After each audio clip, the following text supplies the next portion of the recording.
नवरात्र की शुरुआत हो रही है। आज से भारतीय नववर्ष का भी आरंभ हो रहा है। इस बार विक्रम संवत 2082 शुरू हो रहा है। इस समय मेरे सामने आपकी ढेर सारी चिट्ठियां रखी हुई है। कोई बिहार से हैं, कोई बंगाल से, कोई तमिलनाडु से हैं, कोई गुजरात से हैं। इनमें बड़े रोचक तरीके से लोग भी हैं, बधाई संदेश भी हैं। लेकिन आज मेरा मन करता है कुछ संदेशों को आपको सुनाऊं। सर्वारिगु युगादि हब्बद शुभाशय गड़ू। अगला संदेश है अंदरी की उगादि शुभाकांक्षलु। अब एक और चिट्ठी में लिखा है संवसार पाड़व्यार्ची परबी। अगले संदेश में लिखा गया है गुड़ी पाड़वा निमित्त हार्दिक शुभेच्छा। हमारे एक साथी ने लिखा है एल्ला वरक्कुम विशु आशम शगल।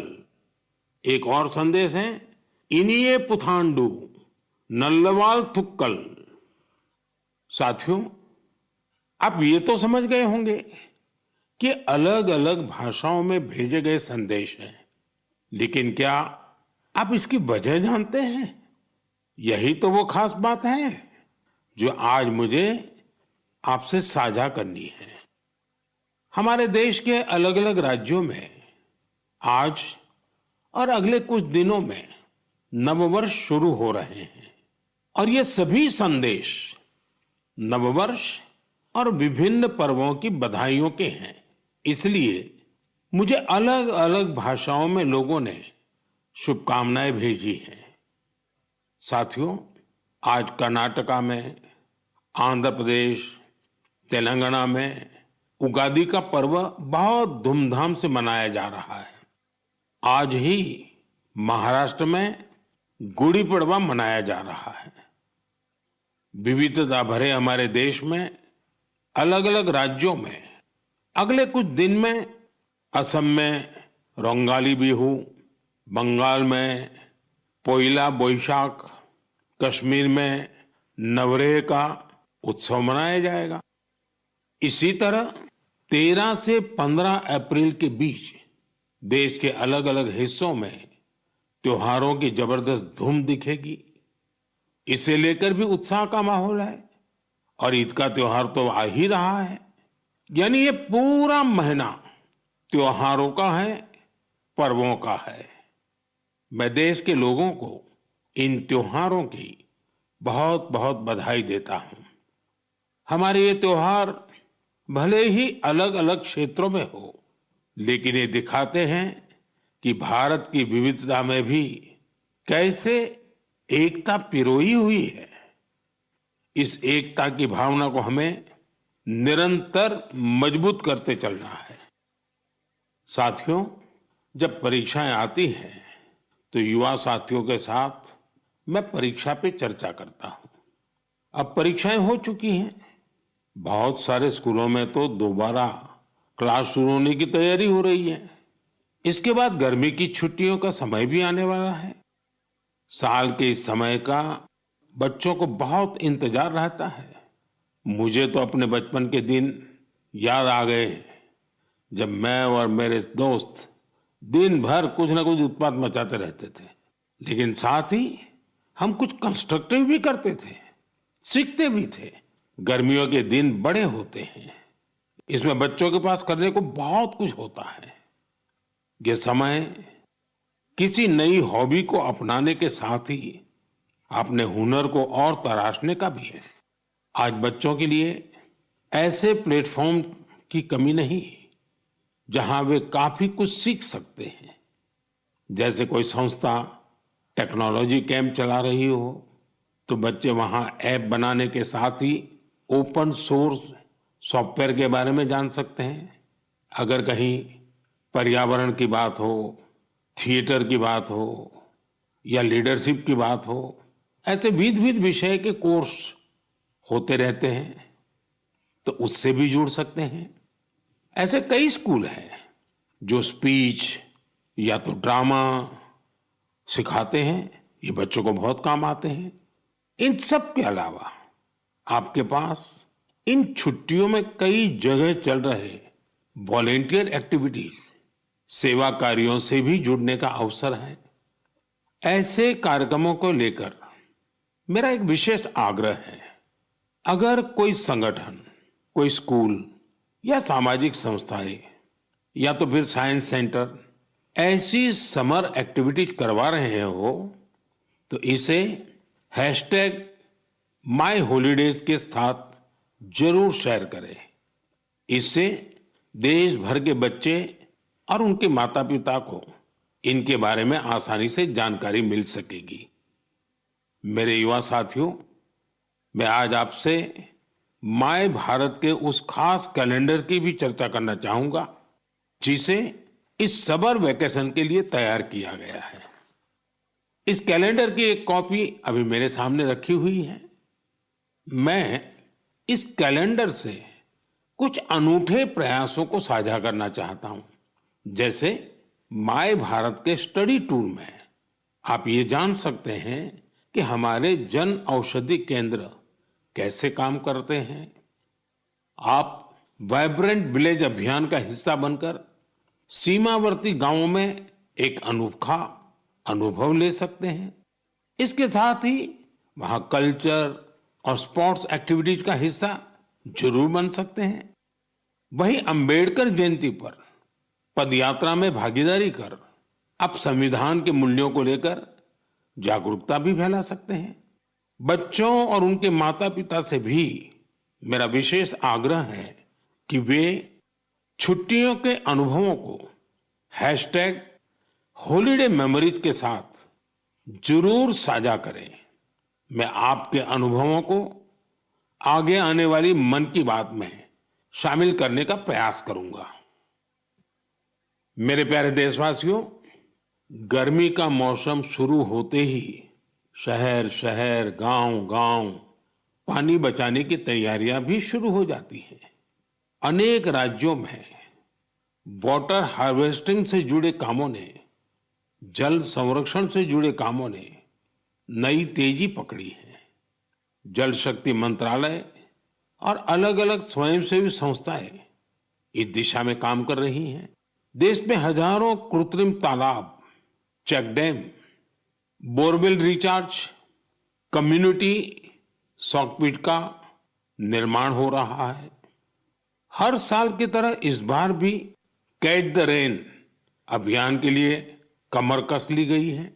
ये अभियान भी सरकार का नहीं बल्कि समाज का है, जनता जनार्दन का है। जल संरक्षण से ज्यादा लोगों को जोड़ने के लिए जल संचय जन भागीदारी अभियान भी चलाया जा रहा है। प्रयास यही है कि जो प्राकृतिक संसाधन हमें मिले हैं उसे हमें अगली पीढ़ी तक सही सलामत पहुंचाना है। साथियों, बारिश की बूंदों को संरक्षित करके हम बहुत सारा पानी बर्बाद होने से बचा सकते हैं।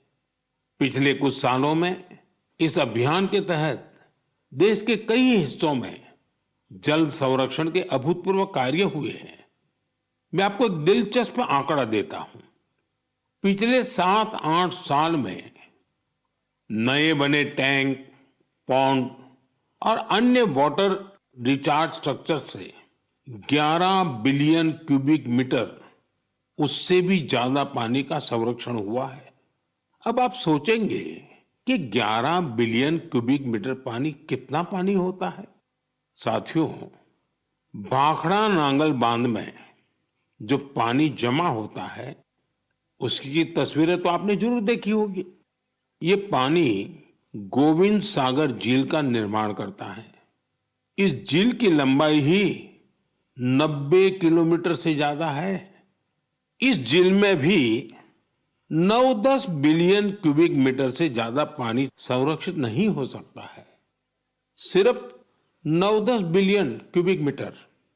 और देशवासियों ने अपने छोटे छोटे प्रयास से देश के अलग अलग हिस्सों में 11 बिलियन क्यूबिक मीटर पानी के संरक्षण का इंतजाम कर दिया है ना ये शानदार प्रयास।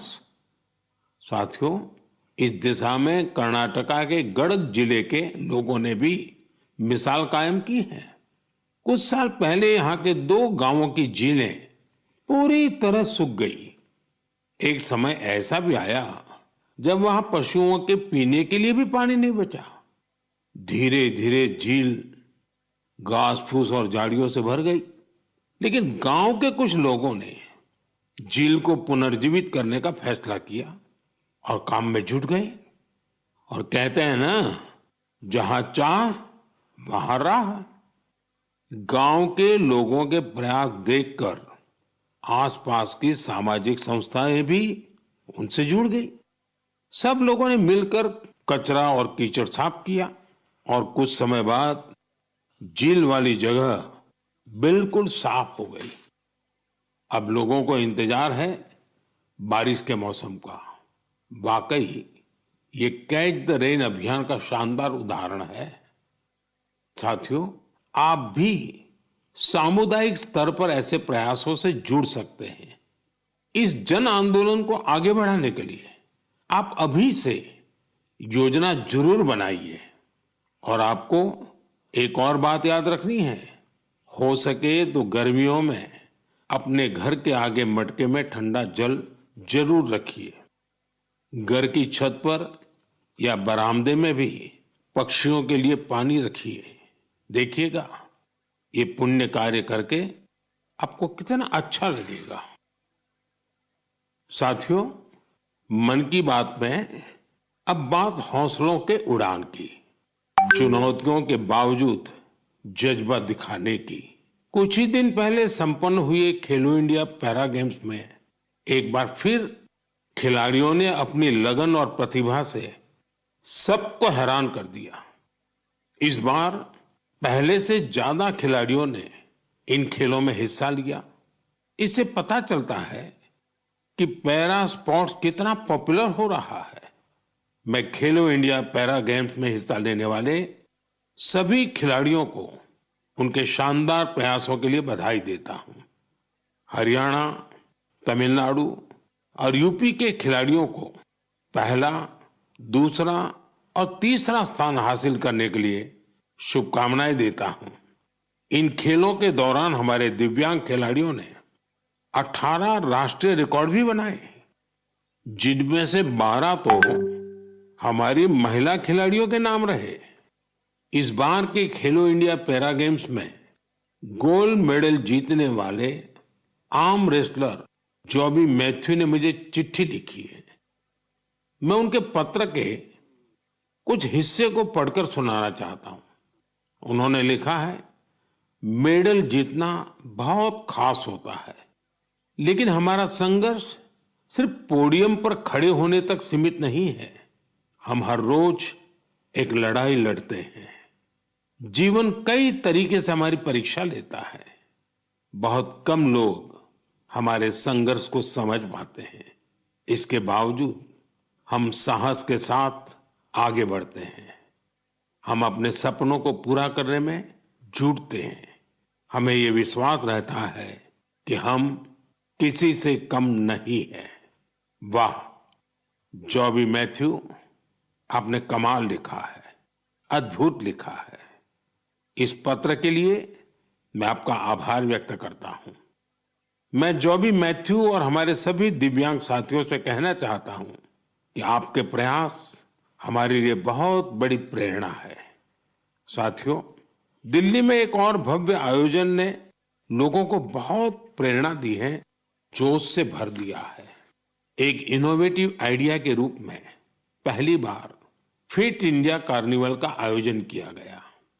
इसमें अलग अलग क्षेत्रों के करीब 25,000 लोगों ने हिस्सा लिया। इन सभी का एक ही लक्ष्य था, फिट रहना और फिटनेस को लेकर जागरूकता फैलाना। इस आयोजन में शामिल लोगों को उनके स्वास्थ्य के साथ साथ पोषण से जुड़ी जानकारियां भी मिली। मेरा आग्रह है कि आप अपने क्षेत्रों में भी इसी तरह के कार्निवल का आयोजन करें। इस पहल में माय भारत आपके लिए बहुत मददगार बन सकता है। साथियों, हमारे स्वदेशी खेल अब पॉपुलर कल्चर के रूप में घुल मिल रहे हैं। मशहूर रैपर हनुमान काइंड को तो आप सभी जानते ही होंगे। आजकल उनका नया सॉन्ग रन इट अप काफी फेमस हो रहा है।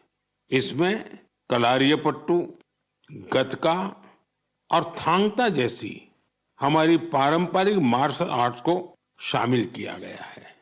मैं हनुमान काइंड को बधाई देता हूं कि उनके प्रयास से हमारी पारंपरिक मार्शल आर्ट्स के बारे में दुनिया के लोग जान पा रहे हैं। मेरे प्यारे देशवासियों, हर महीने मुझे माय गॉव और नमो ऐप पर आपके ढेरों संदेश मिलते हैं।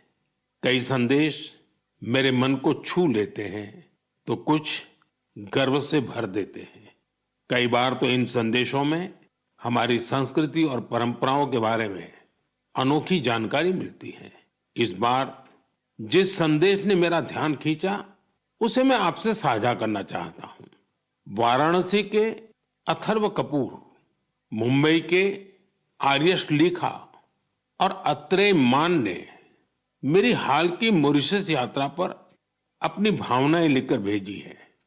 उन्होंने लिखा है, इस यात्रा के दौरान गीत गवई की परफॉर्मेंस से उन्हें बहुत आनंद आया। पूर्वी उत्तर प्रदेश और बिहार से आए बहुत सारे पत्रों में मुझे ऐसी ही भावुकता देखने को मिली है।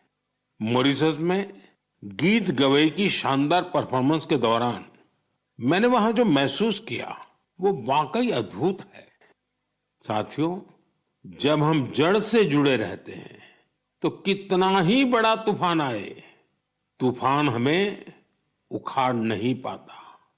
आप कल्पना करिए, करीब 200 साल पहले भारत से कई लोग गिरमिटिया मजदूर के रूप में मॉरिशस गए थे। किसी को नहीं पता था कि आगे क्या होगा, लेकिन समय के साथ वे वहां रस बस गए। मॉरिशस में उन्होंने अपनी एक बड़ी पहचान बनाई। उन्होंने अपनी विरासत को सहेज कर रखा और जड़ों से जुड़े रहे। मॉरिशस ऐसा अकेला उदाहरण नहीं है। पिछले साल जब मैं गयाना गया था तो वहां की चौताल परफॉर्मेंस ने मुझे बहुत प्रभावित किया था। साथियों, अब मैं आपको एक ऑडियो सुनाता हूं।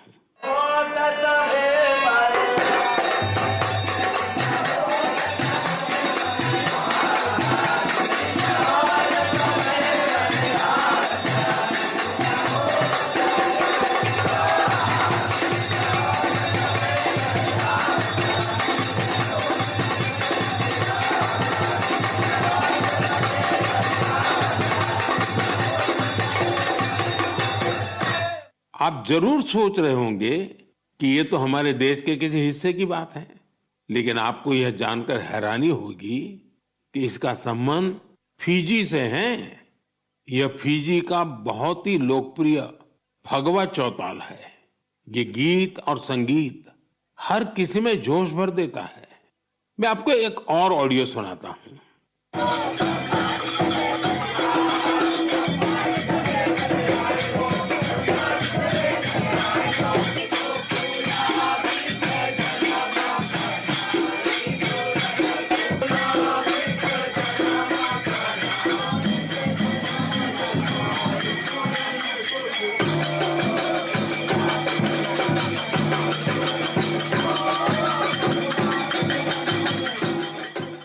ये ऑडियो सूरीनाम का चौताल है।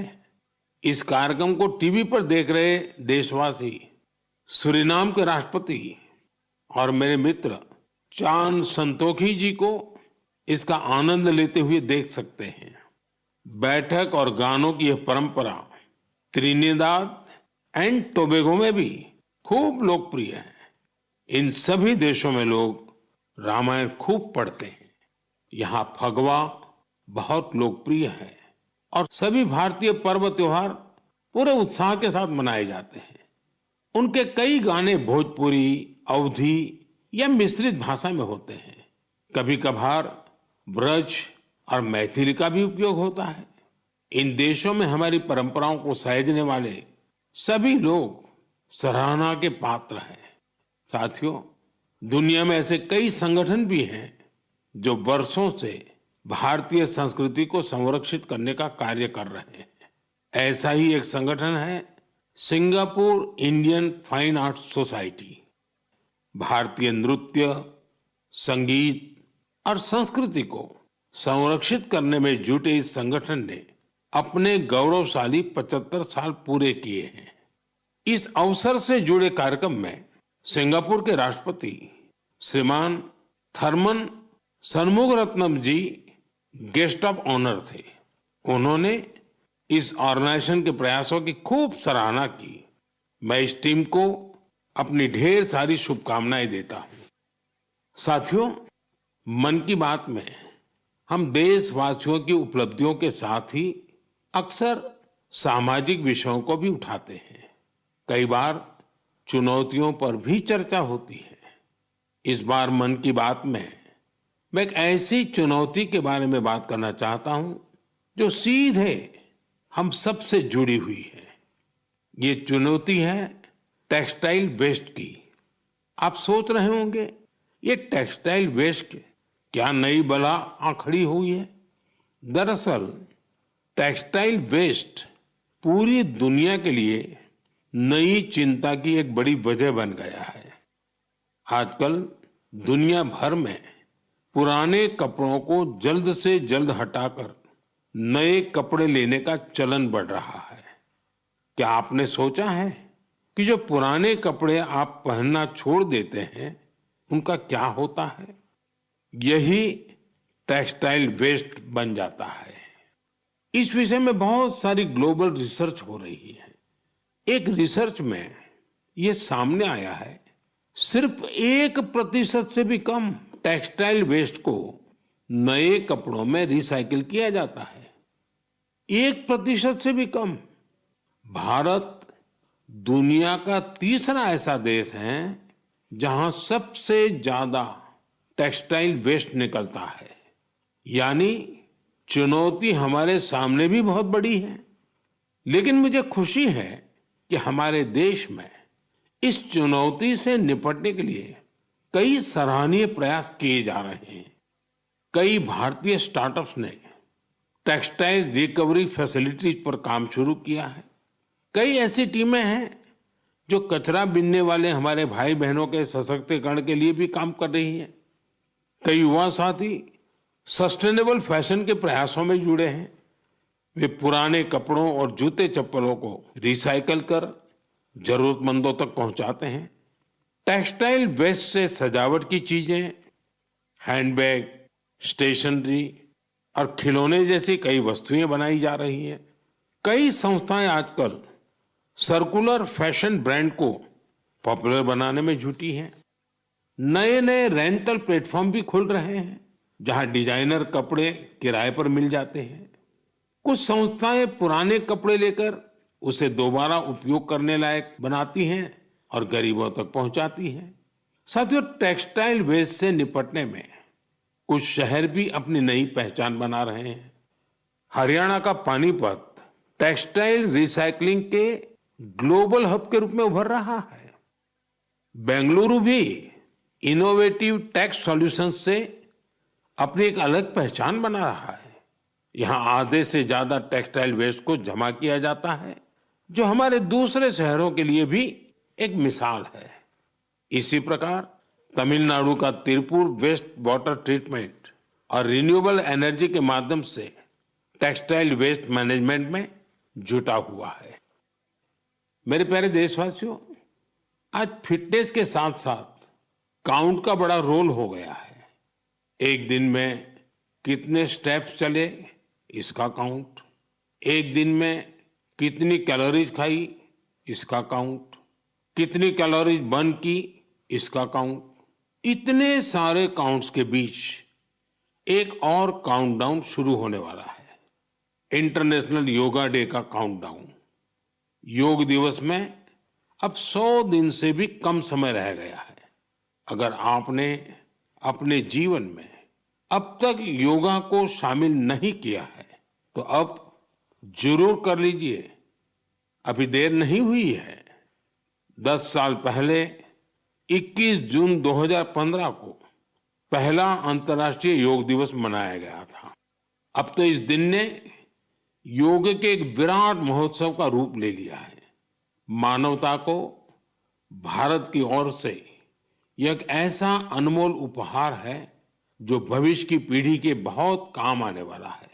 साल 2025 के योग दिवस की थीम रखी गई है, yoga for one earth one health, यानी हम योग के जरिए पूरे विश्व को स्वस्थ बनाने की कामना करते हैं। साथियों, यह हम सबके लिए गर्व करने वाली बात है कि आज हमारे योग और ट्रेडिशनल मेडिसिन को लेकर पूरी दुनिया में जिज्ञासा बढ़ रही है। बड़ी संख्या में युवा योग और आयुर्वेद को वेलनेस का एक बेहतरीन माध्यम मानकर इसे अपना रहे हैं। अब जैसे साउथ अमेरिका का देश चिली है, वहां आयुर्वेद तेजी से लोकप्रिय हो रहा है। पिछले साल मैं ब्राजील की यात्रा के दौरान चिली के राष्ट्रपति से मिला था। आयुर्वेद की इस पॉपुलैरिटी को लेकर हमारे बीच काफी चर्चा हुई थी। मुझे सोमोस इंडिया नाम की टीम के बारे में पता चला है। स्पेनिश में इसका अर्थ है वी आर इंडिया। यह टीम करीब 1 दशक से योग और आयुर्वेद को बढ़ावा देने में जुटी है। उनका फोकस ट्रीटमेंट के साथ साथ एजुकेशनल प्रोग्राम्स पर भी है। वे आयुर्वेद और योग से संबंधित जानकारियों को स्पेनिश लैंग्वेज में ट्रांसलेट भी करवा रहे हैं। सिर्फ पिछले वर्ष की बात करें तो उनके अलग अलग इवेंट्स और कोर्सेज में करीब 9,000 लोगों ने हिस्सा लिया था। मैं इस टीम से जुड़े सभी लोगों को उनके इस प्रयास के लिए बहुत बहुत बधाई देता हूं। मेरे प्यारे देशवासियों, मन की बात में अब एक चटपटा सा और अटपटा सा सवाल। आपने कभी फूलों की यात्रा के बारे में सोचा है? पेड़ पौधों से निकले कुछ फूलों की यात्रा मंदिरों तक होती है। कुछ फूल घर को सुंदर बनाते हैं, कुछ इत्र में घुलकर हर तरफ खुशबू फैलाते हैं। लेकिन आज मैं आपको फूलों की एक और यात्रा के बारे में बताऊंगा। आपने महुआ के फूलों के बारे में जरूर सुना होगा। हमारे गांवों और खास करके आदिवासी समुदाय के लोग इसके महत्व के बारे में अच्छी तरह जानते हैं।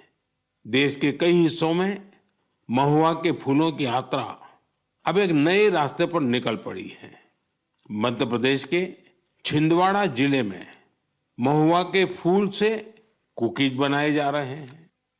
राजाखो गांव की 4 बहनों के प्रयास से ये कुकीज बहुत लोकप्रिय हो रहे हैं।